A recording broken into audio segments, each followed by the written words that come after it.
지금 이 상황에서 가장 큰 변수라고 한다면 샤이 트럼프 대 히든 해리스. 그러니까 아직까지 어떤 지지 의사를 밝히지 않고 있는 숨은 표심일 텐데 그 숨은 표심은 누가 더 좀 많다고 보이십니까? 그렇죠. 그 숨은 표심을 찾느라고 그 트럼프 측도 해리스 측도 굉장히 노력하고 있습니다.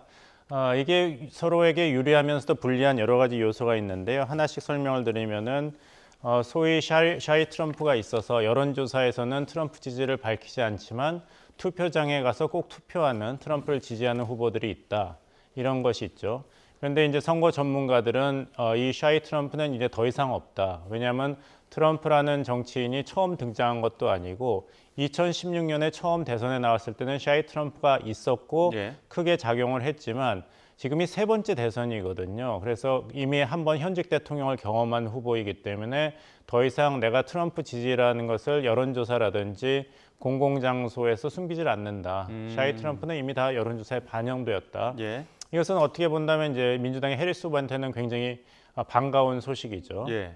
하지만 해리스 후보에게 불리한 두 가지 고려사항이 있습니다. 하나는 소위 1982년도 캘리포니아 주지사 선거에서 불거진 브래들리 이펙트라는 것이 있습니다. 당시 LA 그 시장이었던 브래들리 후보가 주지사 선거에 나갔는데 잘 될 줄 알았는데 나중에 보니까 득표가 한참 모자란 거예요. 예. 그것이 브래들리 이펙트가 뭐냐면은 흑인 정치 지도자에 대한 이 주저함, 반감을 여론조사나 공공장소에서는 밝히지 않지만 그럼 인종차별주의자가 되니까요.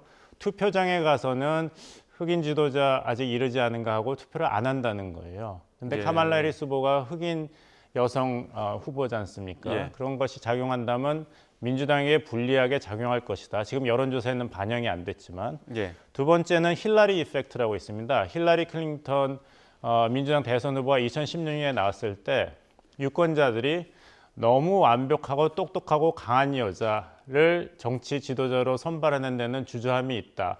그것이 여론조사에서는 차마 그렇게 얘기할 수는 없지만 그건 여성에 대한 이제 차별이라든지 혐오로 간주가 되니까요. 투표장에 가서 아무도 없을 때는 이제 남성 내면의 어떤 내면 심리가 작용할 수 있다. 솔직하게 투표하는 것이 있었고 사실 2016년에 그것이 나왔기 때문에 트럼프 후보가 사실 여성에 대해서 막말을 많이 하지 않습니까? 예. 근데 그거는 어느 정도 일부러 하는 면도 있습니다. 그래서 마초의 이미지를 강하게 어필함으로써 어차피 여성 유권자들은 트럼프가 자세라든지 수사를 변호해도 지지를 하지 않을 것입니다. 예. 그러니까 그거는 잡을 수 없는 토끼인 것이죠, 이번 선거에.